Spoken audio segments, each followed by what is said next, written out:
আসসালামু আলাইকুম। আজকের বাংলা আলাপে স্বাগত। আমাদের আজকের আলাপের বিষয় রবীন্দ্রনাথ ঠাকুর রচিত পুনশ্চ কাব্যগ্রন্থের একটি কবিতা।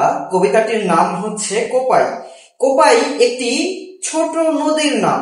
এই নদীটি ভারতের পশ্চিমবঙ্গ রাজ্যের বীরভূম জেলার শান্তিনিকেতন এবং বোলপুর এই অঞ্চল দিয়ে প্রবাহিত হয়েছে।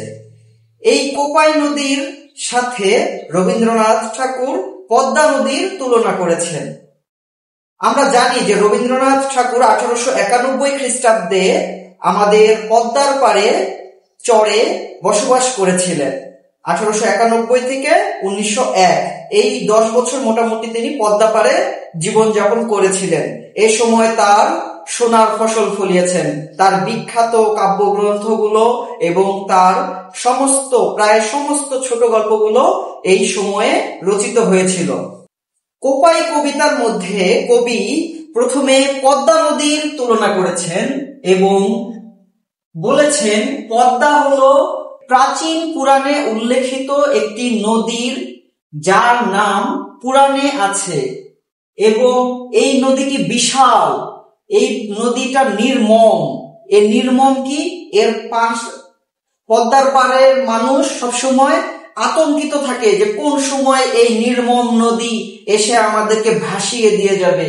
পদ্মা নিয়ে অসংখ্য গান আছে, পদ্মা তুই ভাঙলে আমার ঘর, এরকম অসংখ্য গান আছে যেগুলো পদ্মা কি করে, ভেঙে দিয়ে চলে যায়। পদ্মা নির্মম। তারপরে পদ্মার আভিজাত্যপূর্ণ ছন্দ বা আভিজাতিক ছন্দ রয়েছে। আর যে বয়ে চলা এর মধ্যে একটা আভিজাত্য রয়েছে।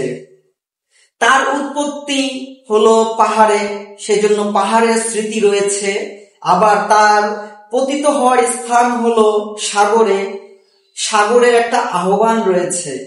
অর্থাৎ প্রথমে কবি পদ্মার বর্ণনা দিচ্ছেন। কবি বলছেন যে পদ্মার নাম প্রাচীন পুরাণে রয়েছে। ধারণা করা হয় মন্দাকিনী বা স্বর্গ থেকে গঙ্গা নেমে যে এসেছিল সেটারই একটি শাখা হচ্ছে পদ্মা। তারপরে পদ্মা হলো বিশাল, পদ্মা হলো নির্মম, ভয়াবহ, ভয়ঙ্কর। সে পাড়ের সবকিছু ভেঙে নিয়ে যায়। আর এই পদ্মার পাড়ে রাজবংশীদের বসবাস। কবি দেখেছেন রাজবংশীদের বসবাস। এরপরে কবি তার যৌবনের শেষ দিকে এই কোপাই নদীর তীরে অবস্থান করেছেন। তার প্রতিবেশিনী ছিল কোপাই নদী। কোপাই নদীতে তিনি দেখেছেন যে এই নদী অনেক ছোট। এই নদী দেখেই কবি লিখেছিলেন, আমাদের ছোট নদী চলে এঁকে বেঁকে, বৈশাখ মাসে তার হাঁটু জল থাকে। এই কোপাই নদী অনেক ছোট, এটা নাম প্রাচীন পুরাণে নেই, এটা একটা অনার্য নাম, মানে এদেশের একেবারে ছোট নদী। এই নদীর সঙ্গে গ্রামের কোনো মতবিরোধ নেই, মানে গ্রামকে ভেঙে দেয় না, এর নির্মম না, গ্রামের সাথে এর মিল রয়েছে, গ্রামের সাথে এর গলাগলি ভাব, এপার থেকে ওপার দেখা যায়, মানে নদীটা অনেক ছোট। আর এর হলো দেহটা হলো ছিপছিপে দেহ, ছিপছিপে দেহ, সহজ ছন্দ, সহজ সরল ছন্দে এঁকে যায়।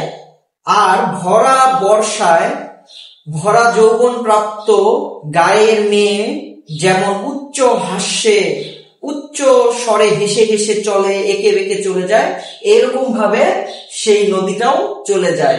অর্থাৎ কবি কোপাই নদীর ছন্দের সাথে গ্রামের মেয়ের হেঁটে চলার ছন্দ, তার হাসির ছন্দ, তার কথা বলার ছন্দ, এসবগুলো তুলনা করেছেন। কোপাই নদীতে গ্রীষ্মের সময় পানি কম থাকে, বর্ষায় তার ভরা যৌবনকালে সে গ্রামের মেয়ের মতো চলে যায়। আবার যখন শরৎকাল হয় তখন আবার পানিটা স্বচ্ছ হয়, নিচের বালুটা দেখা যায়, চিকচিক করছে বালুটা দেখা যায়।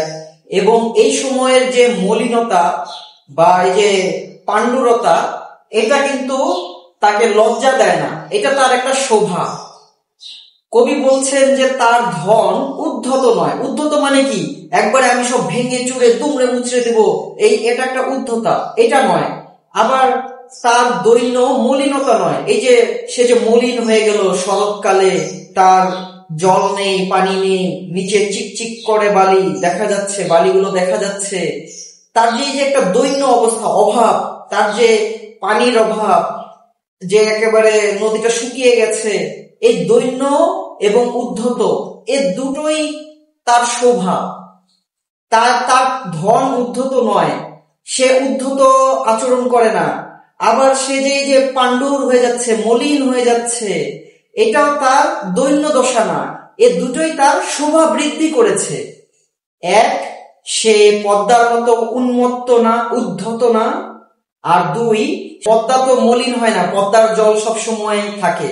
আর কোপাই এর জল কমে যায়, তাহলে কোপাই কি হয়, মলিন হয়ে যায়। তাহলে এই মলিনতা, এটা তার জন্য কোনো নিন্দনীয় জিনিস নয়, এটা তার সৌন্দর্যকে বরং বৃদ্ধি করেছে। কবির মতে এটাই বোঝানো হচ্ছে। কবি শেষে বলেছেন, কোপাই নদীর ছন্দ ভাষা এটা যেন কবির সাথে মিশে গেছে।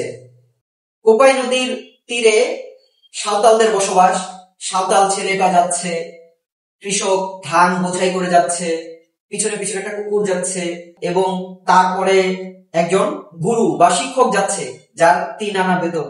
অর্থাৎ এখানে কবি তার পারিপার্শ্বিক চিত্রগুলো তুলে ধরেছেন। গুরু বা মাস্টার মশাইয়ের বেতন কম, শিক্ষক তার মর্যাদা পাচ্ছে না, কৃষক ধান নিয়ে যাচ্ছে, কুমোর তার মাটির তৈরি হাঁড়ি পাতিল নিয়ে যাচ্ছে, কামারকেও নিয়ে যেতে দেখতে পারেন, একটা সাঁওতাল বালক সেও তীর ধনুক নিয়ে এপার ওপার যাচ্ছে। এভাবে আমাদের প্রাত্যহিক জীবনের যে বিষয়গুলো, এই কোপাই নদীকে কেন্দ্র করে আমাদের প্রাত্যহিক জীবনের যে ঘটনাগুলো, সেই ঘটনাগুলোর নিখুঁত বর্ণনা রয়েছে কোপাই নামক কবিতায়। এই কবিতাটি গদ্য ছন্দে রচিত। আমরা কবিতাটি পাঠ করলে আমরা খুব সহজেই এর বর্ণনাটাকে উপলব্ধি করতে পারবো, আমরা এর বর্ণনাটাকে হৃদয়াঙ্গম করতে পারবো, খুব সহজেই বুঝতে পারবো। এটা খুবই সহজবোধ্য একটি কবিতা। আশা করছি সকলে কোপাই কবিতাটির মূল বক্তব্য বুঝতে পেরেছ।